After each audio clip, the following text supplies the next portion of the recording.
Park ranger warning. You too stay safe and leave your flashlights at home. I've been a national park ranger for close to 2 decades. Protocols have changed a lot in that time. I write this just to try to keep people safe for the next time you venture to the big outdoors. Let me tell you about the last park I worked. I can't be too specific about the location for my job's sake. Anyway, we had clusters of campsites that we rotated annually. The idea was to prevent one group from getting overused or worn down. Let nature regrow a little bit. The winter had just passed, and our big summer season was a few months away. I'm sent out to check the suitability of campsites to decide which ones need time to recover and which ones we can open up. Winters here are cold. Not too many people camp during the winter, aside from rugged masochists and Boy Scout troops led by people who believe they are rugged masochists. I don't expect to find much out of the ordinary. The first site was clear and ready to go. As I'm trekking to the next site, I see what looks like some debris and junk down a ways in a river valley. Looks like some jackasses set up an unauthorized camp down there. Usually when that happens, they leave garbage and smoldering fires. This is going to be a pain to clear up.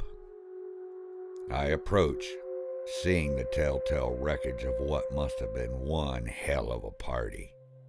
Crap scattered everywhere. The skeletons of tents still raised up. And blood. I stop, and time stops with me. Pools of blood are spread out along the ground, next to signs of something heavy being dragged into the brush. I pull my radio off my belt and pause.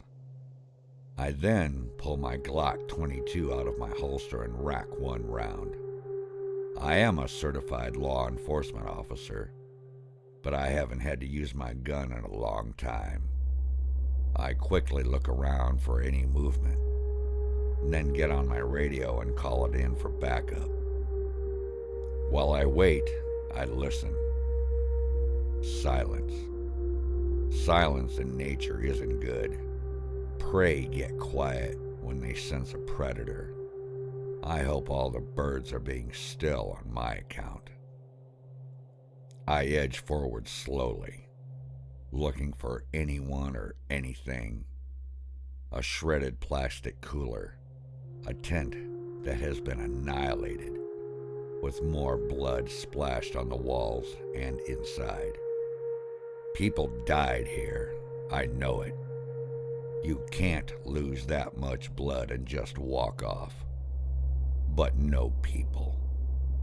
Shreds of clothes and a little viscera drawing all the damn flies here, but no people. I've seen bears rummage through camps and destroy anything that looked edible. There are wild hogs here that cut trails through the deep brush and are even more dangerous than the bears. But this isn't either of them. The devastation here, it's just too much. Some scourge of God came through here and just ripped everything to pieces. Finally, backup arrives, and I'm sent to report to HQ. They even brought medics out here. I don't know why. There's no one here to save. One of the new recruits vomits at the scene. I'm glad to get the hell out of there. I get back to HQ, and it's a buzz. Only 4 people work here, but the phones are ringing, printers are printing, and the air feels electrified. The manager sees me and signals me to his office. He's pale, ashen-looking, with bloodshot eyes. I sit down by his desk, and he goes to the door and locks it. I've never seen him lock that door. He asks me what I saw, and I tell him. Uninterrupted, he looks even paler afterward, and his hands tremble a bit. There's a very long pause, and I expect more questions, but he doesn't ask any. I leave, and then I hear him lock the door behind me. After a few minutes, I hear him call someone up, and a long, low conversation ensues. I never see him again. Word comes down from on high.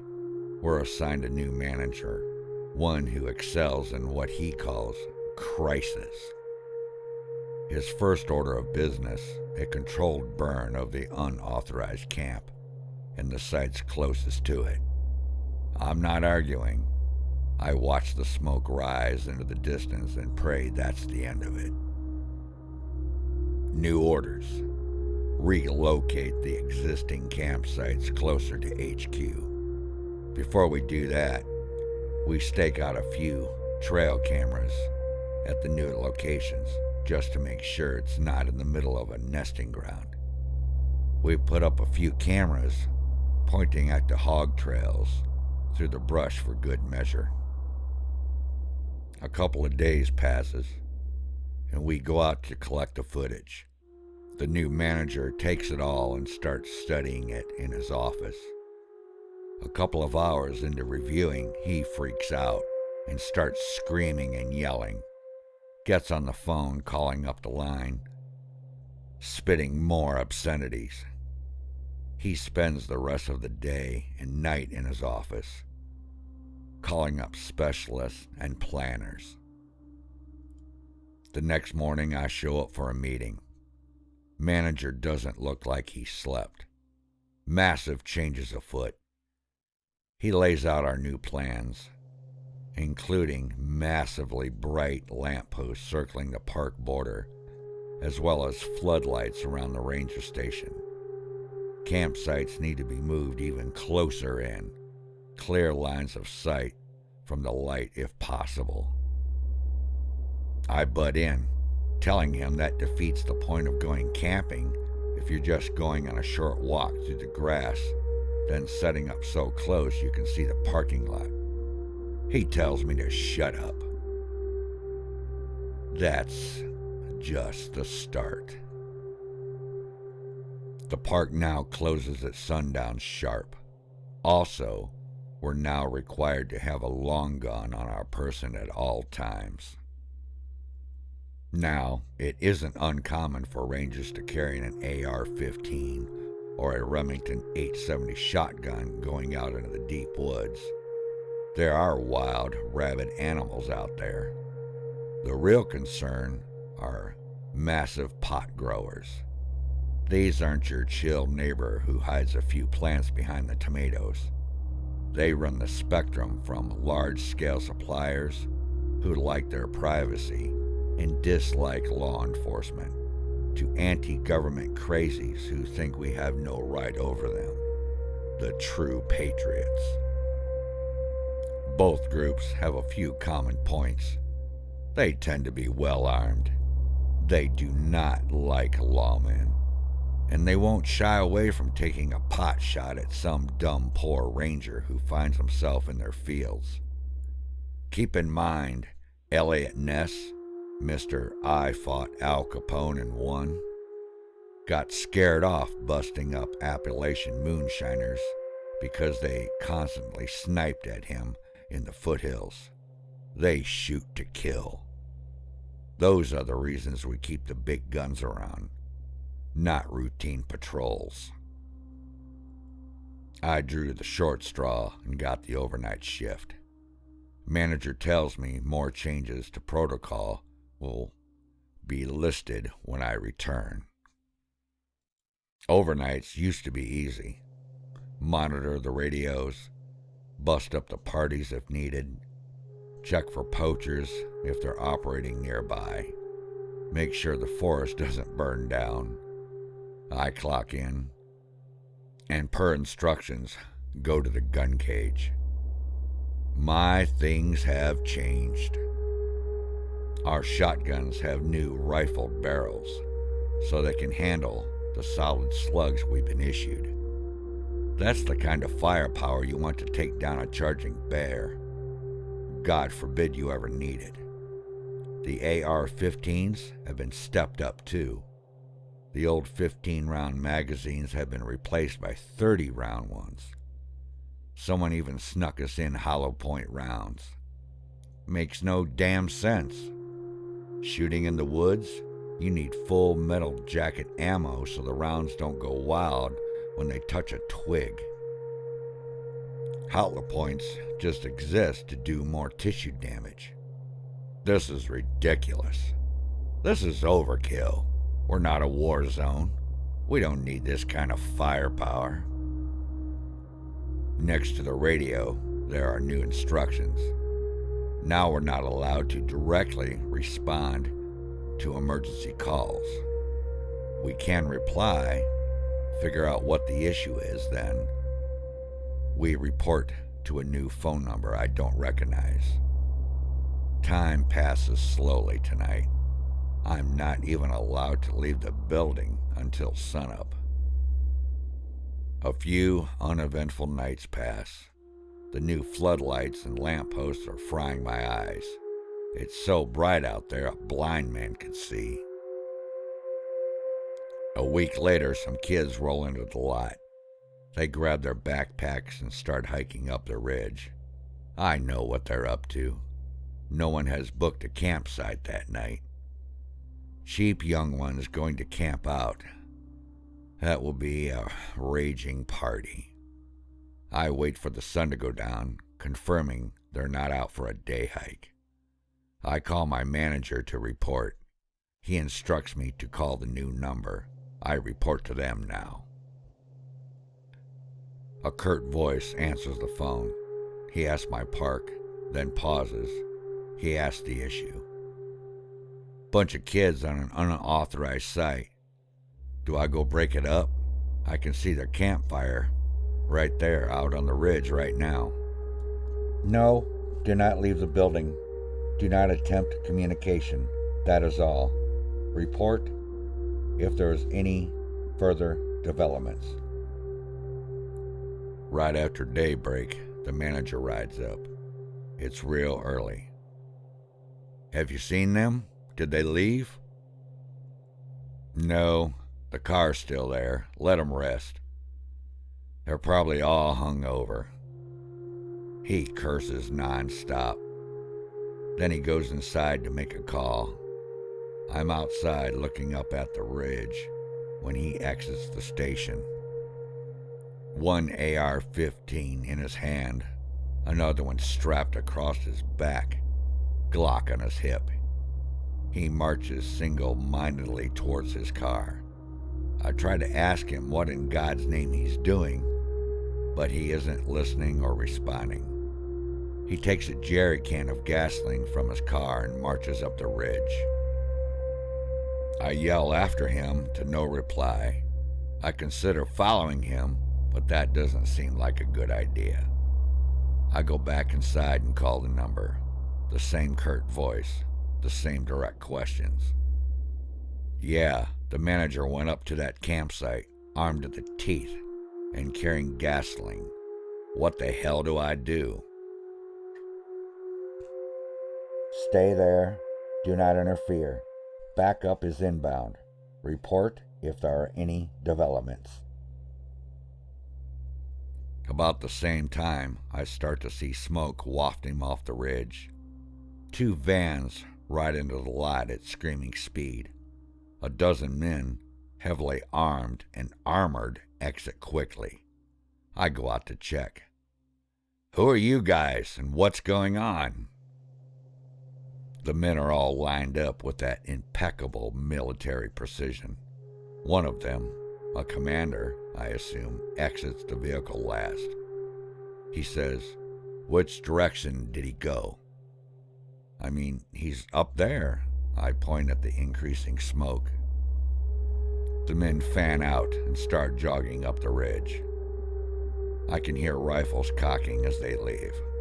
I try to shout after them, but no response. I look at the vans they came in, large, nondescript.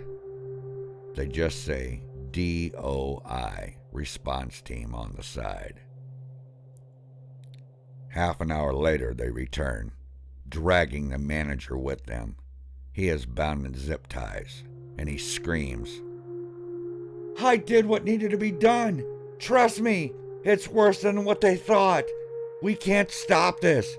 Burn it all!"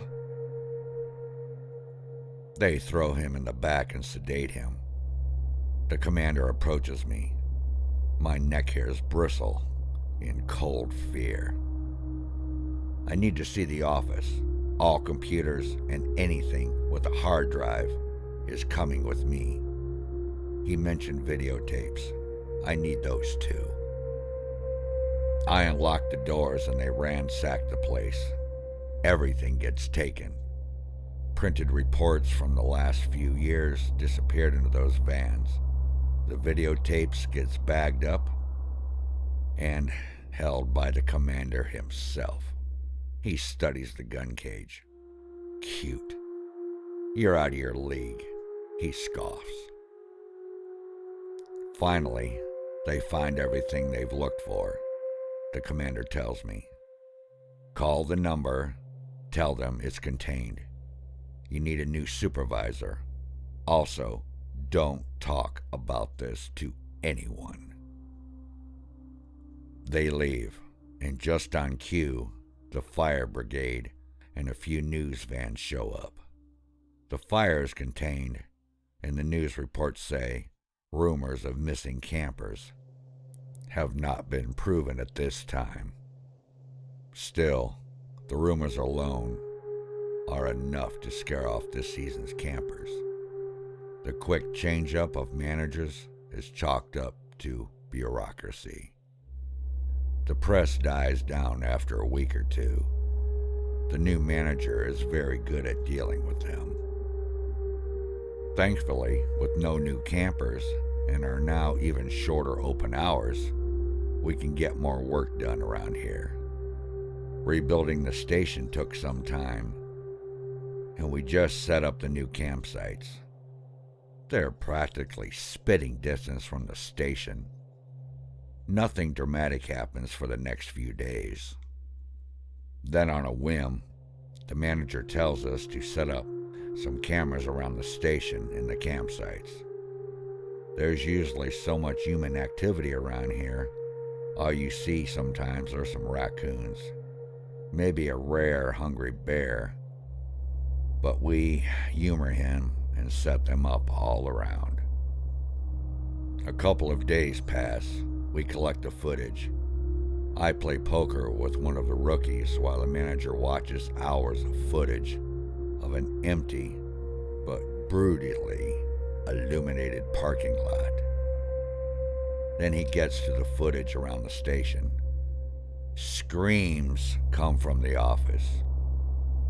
We barge in and he's stamping on the camera hard drives, gibbering things like, I can't understand, along the lines of, "They told me it was clean, safe. No recent activity. Bullshit here. I'm not gonna do it." He barks at us to leave. Later he makes a call. Rookie goes up to the door and listens in. Rookie comes back reporting. "Yeah, he's demanding a transfer. Says they lied to him. Something about they didn't do their jobs properly. He's not prepared or equipped here." Then I just heard the phone click and some sobbing. Hours later, my manager exits the office. His shoulders are slumped, defeated. We cut our hours even further, practically open on weekends only. We'll have a full staff ready for those days, but a skeleton crew the rest of the time. Campers are required to check into one of the closest sites. No campsite, and they're told to leave. We're not authorized to leave the station after dark under any circumstances. In an emergency, do not call 911. Call the number and do exactly what they say. We draw straws for who gets overnight shifts. Why we need to stay overnight if we can't do anything is beyond me. I asked the manager about it, and he just said that is standard protocol, is to have someone on hand to report any irregularities overnight. I have to work my overnight shift. I keep my phone close, the number dialed in, ready if I need to call. It is a bad night. I just wind up pacing around with my shotgun, glancing into the bright floodlights, trying to see what's past them. I hear crickets, and it relaxes me. Prey is quiet when predators are around. It is a long night. The next night, my manager draws the short straw. He seems resigned. In the end, we all have to take a turn. He brings the brightest damn tactical flashlight I've ever seen. He said he brought it just because he's afraid of the dark. He isn't really. He's afraid of the things in the dark. I get a phone call about 3 a.m. It's him. "Get over here now! Bring guns!" "What? You have a damn arsenal." Now! Oh, I swear to God I screwed up. Oh man, I think they're attracted to the light. I called that number and they said backup would be here in the morning. Oh, damn. I hear the piercing staccato of gunshots. A pause. More gunshots. Screaming, scuffling, and the line goes dead.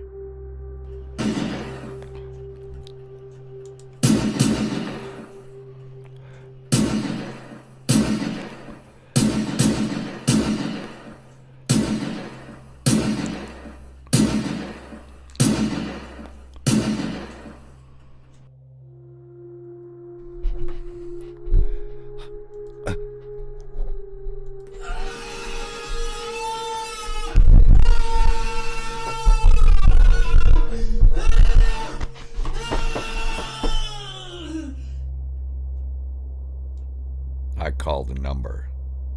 A new terse voice answers. "Look, I work at Park. I just got off the phone with... I just spoke with..."